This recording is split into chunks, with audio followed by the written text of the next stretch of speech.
군사는 떨어지는 되게 비싼 이유는 여기는 그만큼 공급이 없어요. 건물 자체가 없어요. 우리 선택지가 없어. 우리 무슨 건데? 그건 되세요, 그건. 집을 살 수 있는 우리의 그쵸. 결국은 오늘 답은 복권이다. 이거 가야 된다 우리 결국. 네, 안녕하세요. 우리 동네 스튜디오의 그 두 번째 시간. 저희 이번에 구해줘 홈즈라는 제목으로 현직 공인중개사분과 함께 또 서천의 부동산 이슈에 대해서 한번 여쭤보도록 하겠습니다. 안녕하세요. 저는 서천 장항에서 공인중개사 사무소를 운영하고 있는 강시열이라고 합니다.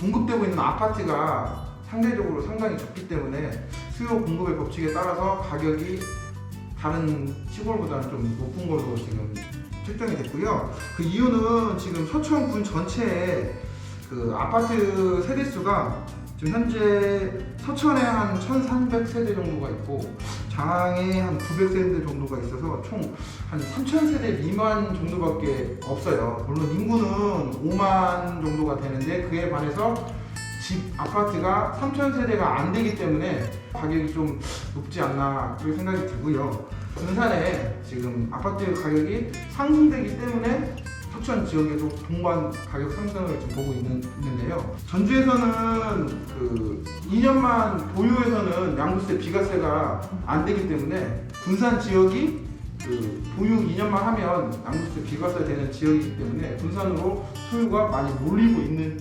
현실입니다. 그래서 군산 가격이 올라감으로 인해서 그 근처에 있는 장항으로도 그 수요들이 영향을 많이 미치기 때문에 가격이 오르고 있는 상태고요. 현재 코로나라는 그 사회적인 문제 때문에 가격이 또 오르고 있어요. 아파트를 짓는 데 들어가는 비용이 높아지다 보니까 그 분양가가 올라가고 그에 따라서 또 아파트 가격이 상승하는 뭐 이 정도가 서천 지역의 가격이 많이 올라가는 이유라고 할 수 있습니다.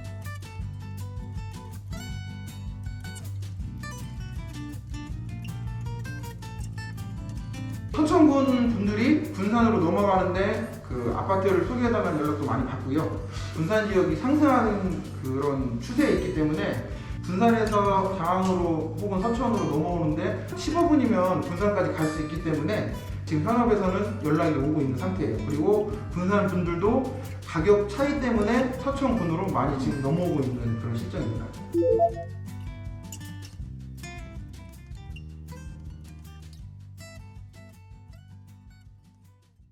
서천 생태 산업단지가 생김으로써 당연히 인구는 저는 는다고 생각이 들거든요. 서천 지역에 학교, 그다음에 뭐 문화시설 이런 인프라 구축이 안 돼 있기 때문에 사람들이 직장이 이쪽에 있다 한들 가족들 전부가 이제 오기는 좀 쉽지 않은 상태이기 때문에 부동산이나 혹은 집값도 상승 요인이 되지 않나 그렇게 생각하고 있습니다. 군산의 집값이 이제 올라가면서 뭐 서천도 이제 같이 올라갔다고 하는데 옛날부터 또 이제 서천도 비싸고 군산도 비쌌었고 근데 한 번에 이제 GM이랑 이렇게 나가면서 군산이 싹 줄었잖아요. 네, 그렇죠. 그때도 서천은 비쌌고 항상 비쌌고. 그러니까 부산 같은 경우에는 GM대우하고 그 현대중공업이 들어옴으로써 인구가 증폭적으로 늘어났어요. 한 4만 정도가 늘어났어요.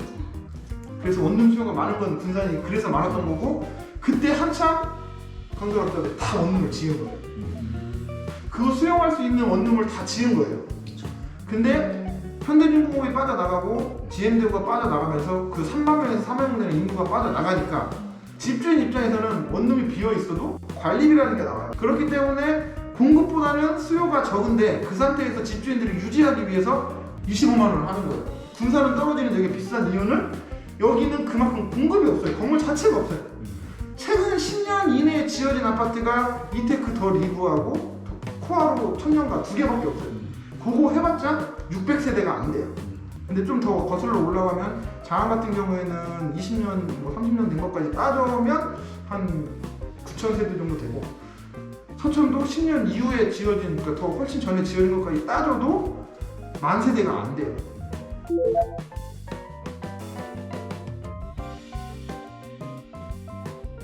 좀 갑자기 궁금한 게 빌라는 시간이 지나면 돈이 떨어진다고 하고 아파트는 안 떨어진다고 하잖아요. 네. 그거에는 다른 이유가 있어요? 다른 이유가 다 그거예요. 수요.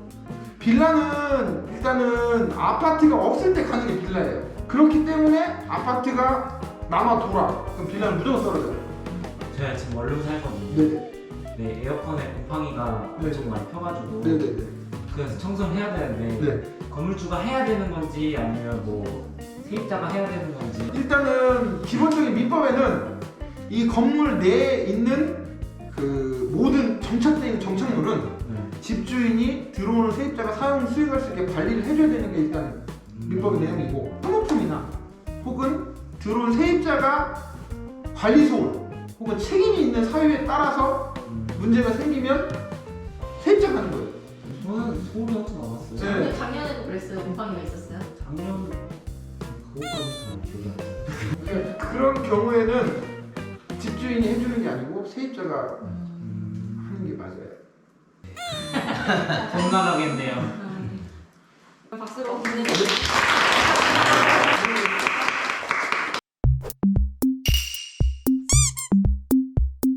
저는 시크 종인이고 저는 원룸에 지금 살고 있습니다.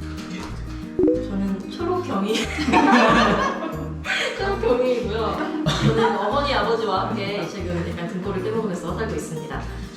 네, 저는 뭐 1층 단독주택에 살고 있고요. 예, 와. 게스트로 이제 이런 거 그런 듯 이렇게 참여하게 됐습니다. 안녕하세요. 노동세 열혈손주입니다. 저는 쉐어하우스에 거주하고 있습니다. 네, 안녕하세요. 디자이너 사전 영화원 이양수라고 합니다. 저는 게스트로 되어 있는데 저는 소파에서 자고 있습니다.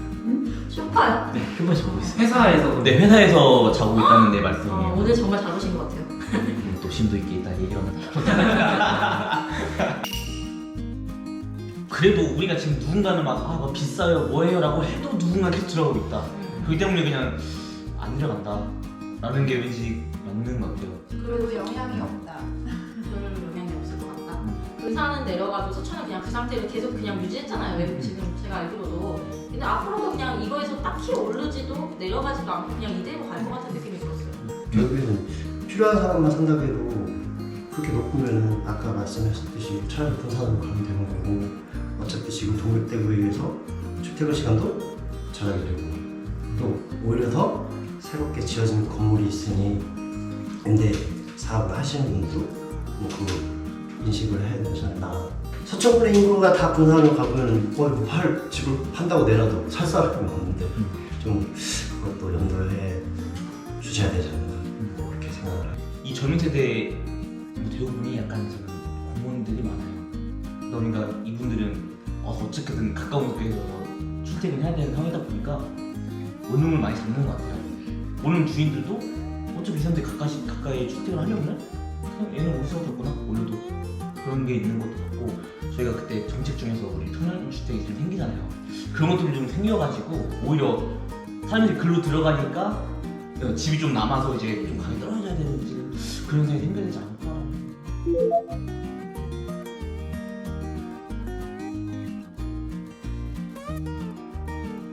잔디 마당이 없고 다행히 이제 울타리가 있어야겠죠. 낮에 한 문제 한 살짝 배보다 위라고 해야 되나? 잔디가 아니 울타리 아, 울타리가. 약간 산 중턱에 계곡이 있고 하는 그런 2층 자연.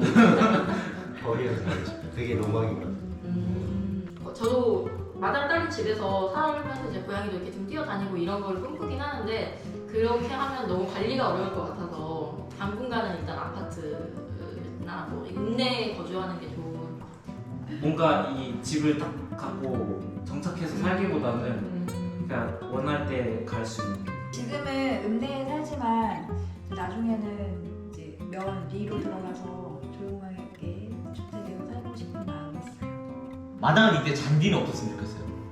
깎기 귀찮아서. 그래가지고 소음이 들릴 수도 있으니까 좀 주변에 좀 조금만 떨어져 있는 살짝.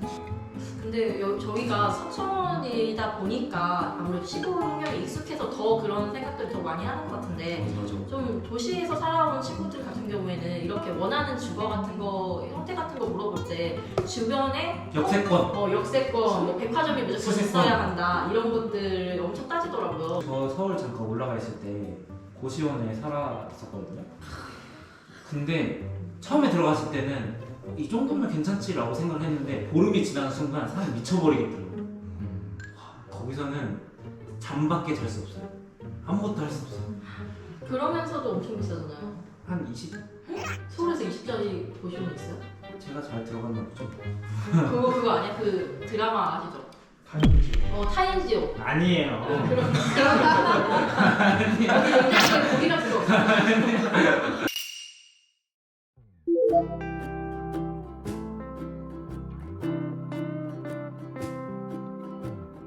건물을 좀 땅을 사서 지을 수 있겠다라는 생각은 들긴 하거든요.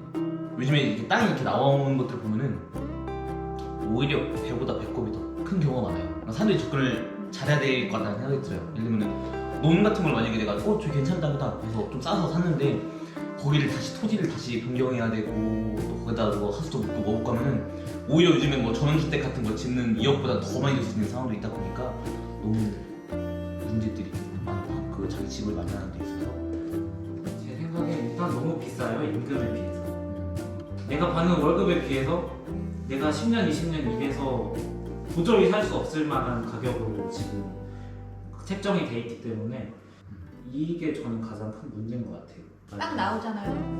몇 억짜리 집이 있다. 근데 월급 곱하기 몇십 년이 이미 딱 수치가 나와버리기 때문에 그럼 내가 굳이 이렇게 살아야 하나? 그게 딱 나오잖아요. 많은 뭔가 제도들이 있고 방법이 있다고 해도 결국에는 내가 갚아야 될 돈인 거잖아요.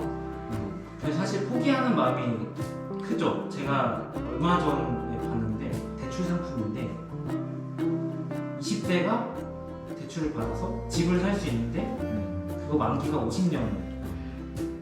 50년 후에 50년 동안 계속 갚아야 되는 거예요. 그게 되게 좋은 상품이라고 나왔는데 저는 보는 순간 내가 이렇게까지 해서 집을 사야 돼. 50년 동안 왜 해야 돼? 그런 생각이 너무 많이 드는 것 같아요. 돈이 문제니까 이 높게 책정된 가격을 낮추는 정책 아니면은 더 쉽게 살 수 있게 지원을 해주는 정책들이 필요할 것 같아요. 근데 올라간 거를 낮추는 거는 정말 쉽지 않은 이유가 뭐냐면 이미 집을 산 사람들은 자기 돈 주고 산 것도 있겠지만 대출을 받아서 산 사람들 있잖아요. 그럼 이 사람들은 이거는 어차피 갚아야 되는 거거든요. 근데 갚으면서도 이 집값이 내려간다는 거죠. 요즘 애들 근데 좀 줄어든다고 하면은 이 전역한 사람들이 근데 어디냐고 그럼 똑같이 약간 그런 맥락으로 봤을 때 저 전역하고 나서 바로 핸드폰을 쓰게 해줬거든요. 근데 쓰면 안 된다고 생각이 들었어요. 네. 그러니까 이미 집 산 사람들은 이게 내려가면 이제 자기들은 이만큼 다 갚아야 되는데 집값이 내려가면 안 되니까 그렇죠. 한 번 올라가면은 이게 진짜 내려가기가 정말 쉽지 않은 것 같아요. 사실 저도 이제 이쪽으로 비촌했는데 사실 쉐어하우스가 아니었으면 저도 집은 이쪽이 아니었을 수도 있겠다. 좀 직관을 되게 고생했겠다 생각이 들더라고요. 지금은 쉐어하우스가 이제 2년 동안 이용할 수 있어서 잘 지내고 있어요. 정말 이거는 만족을 하는데 쉐어하우스는 계속 제 집이 아니까 어쨌든 기간이 만료되면 나가야 되고 또 저도 이제 청년주택이 또 만들어지니까 그럼 그쪽으로 또 들어가야 되겠다. 지금은 계획을 하고 있는데 거기가 또 될 수도 있고 안 될 수도 있고 들어간다 하더라도 거기도 사실 기간이 정해져 있잖아요. 그러면 그 다른 사람들이 이미 이제 집을 구했거나 어쨌든 안정적인 주거를 쭉 할 텐데 저는 제가 뭐 이렇게 제도를 통해서 지낸 만큼 저는 그 후에 제 집을 이제 마련을 해야 되는 거잖아요. 그런 불안감도 좀 있더라고요. 우리 선택지가 없어. 우리 무슨 만들겠죠? 9번 되세요, 9번. 집을 살 수 있는 우리 그렇죠. 결국은 오늘 답은 문건이다. 이거 가야 된다. 우리 그건 아니고. 한 방이다. 그러면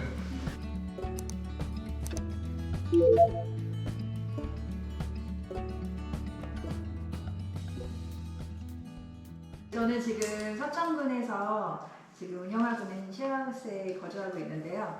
지금 쉐어하우스는 이제 서천군에 주소를 둔 무주택자 1인 가구이신 분들은 신청해서 이용을 하실 수 있고 지금 기본은 1년인데 1년 더 연장할 수 있어서 지금 최대 2년까지인데 제가 지금 지내는 곳은 월 5만 원이에요. 거기에 이제 관리비만 별도이고요. 보통 다 쉐어하우스들이 5만 원에서 10만 원 하이고 관리도 그렇게 많이 들어가지 않고 지금 쉐어하우스가 원래는 조금 더 많았는데 지금 좀 축소가 된 것 같아요. 그래서 이것도 뭐 수요와 공급의 차이일 수도 있는데 그래서 여러분들이 이런 정보 아셔서 많이 또 이용하셨으면 좋겠어요. 청년 행복 주거비 지원 사업이 있대요. 월 최대 29만 원 지원을 해주고 5주택 세대주 청년 서천군에 주소를 둬야 되고요. 그리고 월세 60만 원 이하 또는 전세보증금 1억 이하 주택에 거주를 해야 한대요. 관내 주택을 구입하는 경우에도 무주택 세대주와 동일한 혜택을 지원한다고 하고 지원 금액은 차등이 있는데 1인 가구와 부부 가정은 15만 원, 미성년 자녀가 있는 경우 자녀 수에 따라서 2인은 17만 원, 3인은 20만 원, 4인은 23만 원, 5인은 24만 원, 6인 이상 29만 원. 지원 기간은 최대 2년이고 지급 기간 중에 자녀를 출산할 시에는 이제 연장이 가능하고 지급에 또 상향이 된다고 합니다. 제외되는 경우도 있고 뭐 이렇게 있는데 자세한 거는 한번 검색하면 바로 나오니까 찾아보시면 좋을 것 같아요. 이거는 분기별로 신청하더라고요, 보니까. 네, 그래서- 지금 제가 찾아본 기사도 3월 달에 신청을 받는 음, 기사여가지고 아마 또 이제 신청을 받게. 네, 오늘 그러면 주거에 관련된 이야기 많이 나눠봤고요. 다음 시간에는 90년대생이 온다라는 제목으로 청년들이 직장 생활을 하면서 사회생활을 하면서 겪는 어려움 한번 이야기를 재밌게 한번 해볼 생각입니다. 다음 시간에도 관심 많이 가져주시고 저희 오늘 여기서 마무리하겠습니다. 안녕. 안녕.